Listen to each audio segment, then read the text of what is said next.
آگے بڑھتے ہوئے آپ کو بتائیں، وزیراعظم پاکستان شہباز شریف نے نئے سیکرٹری خارجہ کے نام کی منظوری دے دی ہے۔ ذرائع کے مطابق پاکستان کی یورپی یونین میں موجودہ سفیر آمنہ بلوچ نئی سیکرٹری خارجہ ہوں گی۔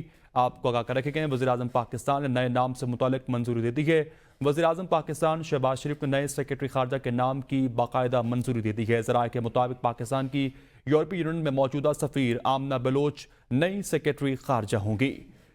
وزیراعظم پاکستان کی جانب سے نئے نام کی باقاعدہ منظوری دے دی گئی ہے۔ آپ کو آگاہ کر رکھے، وزیراعظم پاکستان شہباز شریف نے نئے سیکرٹری خارجہ کے نام کی باقاعدہ منظوری دے دی ہے۔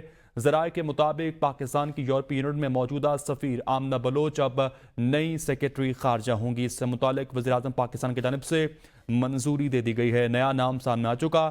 سیکرٹری خارجہ کے طور پر وزیراعظم پاکستان شہباز شریف نے نئے سیکرٹری خارجہ کے نام کی باقاعدہ منظوری دے دی ہے۔ آپ کو اہم خبر دے رہے، ذرائع کے مطابق پاکستان کی یورپی یونین میں موجود سفیر آمنہ بلوچ نئی سیکرٹری خارجہ ہوں گے۔ مزید تفصیلات جانتے ہیں اپنے نمائندے رضوان عباسی سے۔ رضوان، آگاہ کیجیے گا، نئے سیکرٹری خارجہ سے متعلق وزیراعظم پاکستان کی جانب سے باقاعدہ منظوری دے دی گئی ہے؟ دیکھیں، سروس مشن سے جو اعلیٰ افسران ہیں ان کے تبادلے کیے گئے ہیں اور وزیراعظم میاں شہباز شریف نے آج نئے سیکرٹری خارجہ کی منظوری دے دی ہے۔ پاکستان کی یورپی یونین میں جو موجود سفیر تھیں آمنہ بلوچ، ان کو نئے سیکرٹری خارجہ تعینات کر دیا گیا ہے اور اس کی باقاعدہ جو منظوری ہے وہ میاں شہباز شریف نے دے دی ہے۔ ممتاز زہرا بلوچ جو کہ اس وقت ترجمان دفتر خارجہ تھیں، ان کو فرانس کے لیے نیا سفیر مقرر کر دیا گیا ہے۔ جان باز خان کو برونائی دارالاسلام میں پاکستان کے نئے سفیر کے طور پر تعینات کیا گیا ہے، جبکہ محمد سلیم کینیڈا میں پاکستان کے لیے نئے ہائی کمشنر ہوں گے۔ ملک فاروق جنوبی افریقہ میں نئے پاکستانی ہائی کمشنر ہوں گے، جبکہ ملک فاروق اس وقت کویت میں پاکستان کے سفیر تھے۔ فیصل نیاز ترمذی بیلجیم اور یورپی یونین میں نئے سفیر ہوں گے، جبکہ جو فیصل نیاز ترمذی ہیں وہ اس وقت پاکستان کے متحدہ عرب امارات میں سفیر تھے۔ تو یہ تمام جو منظوری ہے ان تمام سفراء کی اور نئے سیکرٹری خارجہ کی، یہ وزیراعظم میاں شہباز شریف نے کر دی ہے۔ جی صحیح، رضوان عباسی مگا کر رہے تھے۔ آمنہ بلوچ کو نیا سیکرٹری خارجہ نامزد کر دیا گیا ہے۔ وزارت خارجہ نے لبنان میں پاکستانی شہریوں کے لیے ایڈوائزری جاری کر دی ہے۔ خطے کے موجودہ سیکیورٹی صورتحال کے پیش نظر پاکستانی لبنان کے سفر سے گریز کریں۔ ترجمان دفتر خارجہ نے کہا کہ جب تک پروازیں دستیاب ہیں تمام پاکستانی شہری لبنان چھوڑ دیں۔ لبنان میں رہنے والے بالخصوص حساس علاقوں میں انتہائی احتیاط برتیں۔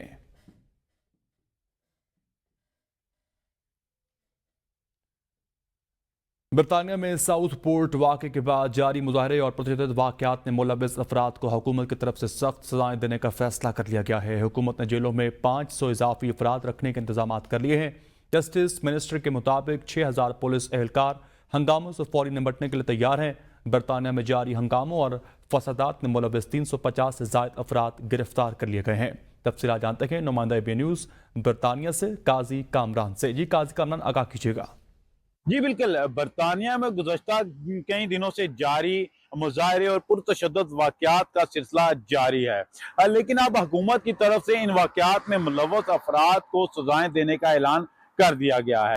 ہوم آفس کے آفیشیل ٹویٹر اکاؤنٹ ہینڈل پر یہ پیغام جاری کیا گیا ہے کہ جو لوگ بھی ان پرتشدد واقعات میں ملوث ہوں گے ان کو قانون کی پوری طاقت کا سامنا کرنا پڑے گا اور ان کو یہ سزائیں بھی ہو سکتی ہے، جن میں جو لوگ فسادات میں ملوث ہوں گے ان کو 10 سال تک کی سزا ہوگی۔ اسی طرح نسلی نفرت بھڑکانے والوں کو 7 سال اور وائلنس ڈس آرڈر کرنے والوں کو 5 سال اور جو جلاؤ گراؤ کریں گے ان کو بھی 10 سال تک کی سزائیں ہو سکتی ہے۔ دوسری طرف یہاں میں آپ کو بتاتا چلوں کہ جو ان پرتشدد واقعات میں ملوث 378 افراد جن کو پولیس نے گرفتار کیا تھا، اب ان کو عدالتوں میں پیش کرنے کا بھی سلسلہ شروع ہو چکا ہے۔ جی آگے بڑھتے ہوئے آپ کو بتائیں، قومی اسمبلی میں الیکشن ایکٹ ترمیمی بل 2024 منظور کر لیا گیا ہے، جس کے تحت آزاد امیدوار مخصوص مدت کے بعد کسی اور سیاسی جماعت میں شامل نہیں ہو سکتا۔ دیکھتے ہیں اسلام آباد سے عماد احمد کی رپورٹ۔ स्पीकर अयाज सादिक की ज़ेर सदारत कौमी असम्बली का इजलास हुआ। मुस्लिम लीग नून के रुकन कौमी असम्बली बिलाल कियानी ने इलेक्शन एक्ट में तरमीम का बिल पेश किया, जिसकी अपोजिशन अरकान ने मुखालिफत की। दूसरी जानिब हुकूमती अरकान ने कसरत राय से सुन्नी इत्तेहाद काउंसिल की मुजवजा बिल में तमाम तरमीम मुस्तरद कर दी। इलेक्शन एक्ट 2024 में 2 तरमीम मुतारिफ करवाई गई हैं। पहली तरमीम सेक्शन 66 और दूसरी तरमीम सेक्शन 104 में मुतारिफ करवाई गई। पहली तरमीम में कहा गया है कि कोई रुकने असम्बली अपनी सियासी जमात से वाबस्तगी का पार्टी सर्टिफिकेट तब्दील नहीं कर सकता। दूसरी तरमीम में कहा गया है कि मखसूस नशिस्तों के हुसूल के लिए जरूरी है कि किसी जमात ने वक्त पर फहरिस्त जमा करवा रखी हो। नए कानून के तहत आजाद उम्मीदवार आइन और कानून में दर्ज मुकर्ररा मुद्दत के बाद किसी सियासी जमात में शामिल होने का हक इस्तेमाल नहीं कर सकते। आइन और इलेक्शन एक्ट 2017 में आजाद उम्मीदवारों को दोबारा किसी सियासी जमात में शामिल होने की सहूलत फराहम नहीं की गई। मुकर्ररा मुद्दत के अंदर मखसूस नशिस्तों की फहरिस्त जमा न करवाने वाली जमात मखसूस नशिस्तों की अहल नहीं होगी। बिल में कहा गया है कि जिस उम्मीदवार ने जमात से वाबस्तगी का बयान हल्फी जमा न कराया हो उसे आजाद तस्वुर किया जाएगा। इलेक्शन के बाद पार्टी वाबस्तगी जाहिर करने वाला उम्मीदवार किसी सियासी जमात का उम्मीदवार नहीं समझा जाएगा। इलेक्शन का दूसरा तरमीमी बिल 2017 से नाफिजुल अमल होगा। पीटीआई का कानून साजी के खिलाफ सुप्रीम कोर्ट जाने का ऐलान। बैरिस्टर गौहर अली खान ने ऐवान में इजहार ख्याल करते हुए कहा कि इलेक्शन एक्ट तरमीमी बिल गैर आइनी है। मेंबरान को भी नहीं पता कि कौन सी कानून साजी हो रही। इन्होंने फॉर्म 47 को बदल कर अपनी हुकूमत बना ली। ये हारे हुए लोग हैं। ये पार्लियामान सुप्रीम ज़रूर है, आइन की तशरीह करना सुप्रीम कोर्ट का इख्तियार है। शहबाज शरीफ शेख हसीना वाजिद को फ़ोन करके रास्ता पूछ लें। अवाम के हक पर डाका डालने वाले का क्या रास्ता है? आज जो हमारे साथ हो रहा कल आपके साथ भी हो सकता है। ये कानून के खिलाफ है, बल्कि ये सरीहन आइन के खिलाफ कानून साजी हो रही है। सबसे पहली बात तो ये कि ये सारी की सारी कोशिश सिर्फ यही है, जिस तरीके से फॉर्म 47 को चेंज करके इन्होंने अपनी हुकूमत बना ली है, इसी तरीके से इस मरतबा ये कोशिश कर रहे हैं कि रिजर्व सीट्स वमेन की और माइनॉरिटी के सीट इनको ले लें। इवन उनकी तरफ से तरदीद नहीं आई है कि ये मेरे फॉर्म 45 पे मैं जीत चुका हूं। ये आज भी हारे हुए हैं और ये कल भी हारे हुए थे। ये पार्लियामान सुप्रीम जरूर है, लेकिन कॉन्स्टिट्यूशन की इंटरप्रिटेशन करना सुप्रीम कोर्ट का दायरे इख्तियार है। तो इनको चाहिए, बेहतर है शहबाज शरीफ आज से फोन कर ले हसीना वाजिद को, तरीका सुन ले, फोन करके रास्ता पूछ ले, जाना फिर किस तरीके से। अवाम के हकूक पर डाका डालने वालों का यही हक होता है। जबकि वज़ीर दिफा ख्वाजा आसिफ कहते हैं कि एतराज़ात के बावजूद जमहूरियत आमरीत से बेहतर है। आइन पार्लियामेंट को जो ताकत देता है वो किसी दूसरे इदारे के पास मौजूद नहीं। एतराज़ अलग चीज़ है, सिस्टम पर सवाल या निशान ना लगाएं। सपोर्ट नहीं कर सकते तो नफ़ी भी ना करें। इदारों पर हमला नहीं होना चाहिए। आइनी हदूद से तजावुज़ होगा तो फिर जमहूरियत कमज़ोर होगी। ऐवान को कमज़ोर करने के बजाय मजबूत करने की ज़रूरत है। पार्लियामेंट कानून बनाती है, दूसरे इदारे तशरीह करते हैं। ये रविश जो है, ये रवायत जो है, इसका तसलसल तोड़ा गया और आज जो है इतराज़ात आज भी हैं। इतराज़ात आज भी जो है उस साइड के उस साइड पे बैठे हुए पार्टीज को हैं, इस साइड के बैठे हुए जो है वो उन इतराज़ात का जवाब देते हैं। और उसमें इस ऐवान के मुतल्लक इस किस्म की बातें की जाएं जिससे इस ऐवान की जो इज्जत है, जो आबरू है, जो कानूनी और आइनी हैसियत है, जो एक कॉन्स्टिट्यूशनल सेंक्टिटी है, वो कॉम्प्रोमाइज़ हो। तो मैं समझता हूँ कि ये हम अपने कॉज को, जो मेरा ख्याल है सबका कॉमन कॉज होना चाहिए, जमहूरियत जो है, उसको नुकसान पहुँचेगा। और हो सकता है ऐसा नुकसान पहुँचे कि ये तसलसल जो है इसको ज़्यादा मजबूत करने की ज़रूरत है, बजाय इसके कि इसको कमज़ोर किया जाए। आगे बढ़ते हुए आपको बताएं, इंसदाद दहशतगर्दी अदालत इस्लामाबाद ने तहरीक इंसाफ के तर्जुमान रऊफ हसन की जमानत बाद से गिरफ्तारी की दरख्वास्त मंजूर कर ली है। प्रोसिक्यूटर राजा नवीद ने जमानत मुस्तरद करने के सदा करते हुए कहा कि रऊफ हसन जमानत के हकदार नहीं है। इंसदाद दहशतगर्दी अदालत के जज ताहिर अब्बास सिप्रा ने रऊफ हसन की जमानत बाद से गिरफ्तारी की दरख्वास्त मंजूर कर ली। इंसदाद दहशतगर्दी अदालत के जज प्रोसिक्यूटर ने जमानत मुस्तरद करने की इस्तदा की थी और कहा कि शरीक मुलजिम के इंकशाफ पर रऊफ हसन को नामजद किया गया।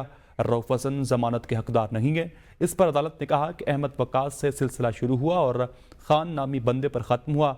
अदालत ने 2 लाख के मचलकों के एवज रऊफ हसन की जमानत मंजूर कर ली है। शेख वकास अकरम की ABN न्यूज़ से गुफ्तगू। कहा कि पब्लिक अकाउंट्स कमेटी की चेयरमैनशिप का हक अपोजिशन को दिया जाता है। हमारे दौर में बानी PTI ने शहबाज शरीफ का नाम इसी रिवायत को मद्देनजर रखते हुए कबूल किया था। PTI ने चेयरमैनशिप के लिए मेरा नाम ही दिया है और हुकूमत 3 नाम मांग रही है। पता नहीं हुकूमत को क्या खौफ है। अगर इनको अपनी पसंद के लोग चाहिए तो अपने लोगों में से रख लें। पार्टी ने जो नाम देना था दे चुका। हम चेयरमैनशिप के लिए किसी की मिन्नतें नहीं कर सकते। आपने देखा कि हमारे दौर में मियाँ शहबाज शरीफ साहब को कबूल किया खान साहब ने एज ए PSC चेयरमैन। अब वो इतने खौफजदा है या परेशान है या आई डोंट नो वो किस बात से खाए बेहतर जा या वो बेहतर जानते हैं कि जी हमें आप 4 नाम लिख के दें, हम उसमें चूज करेंगे। तो उसमें पार्टी का व्यू ये है कि वो अपनी पार्टी में से किसको इस काम के लिए बेहतर समझते हैं। हमारा एक ही नाम है और वो शेख वकास अकरम है। वो खत्म ने उन्हें भेज दिया है। अल्लाह खैर सल्ला।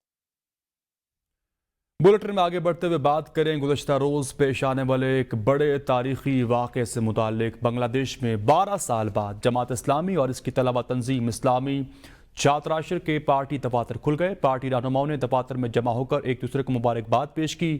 रंगपुर समेत दीगर बांग्लादेशी शहरों में 12 साल बाद जमात इस्लामी और इस्लामी छात्राशर के पार्टी दफातर खोल दिए गए। जमात इस्लामी के रहनुमा ताले तोड़कर दफ्तर में दाखिल हुए। जमात के कायदीन और हामियों ने हसीना वाजिद की फाशिस्ट हुकूमत के खात्मे पर एक दूसरे को मुबारकबाद पेश की। जमात इस्लामी के रहनुमाओं का कहना था कि तवील जबर और आमरीत का खात्मा हुआ। हम इस फतह को बरकरार रखेंगे। हमें चौकन्ना रहना होगा ताकि कोई ताकत तलबा की जद्दोजहद को नाकाम न कर सके। इस्लामी तलबा कैंप ने कॉर माइकल कॉलेज में एक जुलूस भी निकाला और कॉलेज के वाइस प्रिंसिपल को फूल भी पेश किए। शेख हसीना वाजिद हुकूमत ने जमात इस्लामी और इसकी तलबा तंजीम पर पाबंदी आयद करके दफातर बंद कर दिए थे।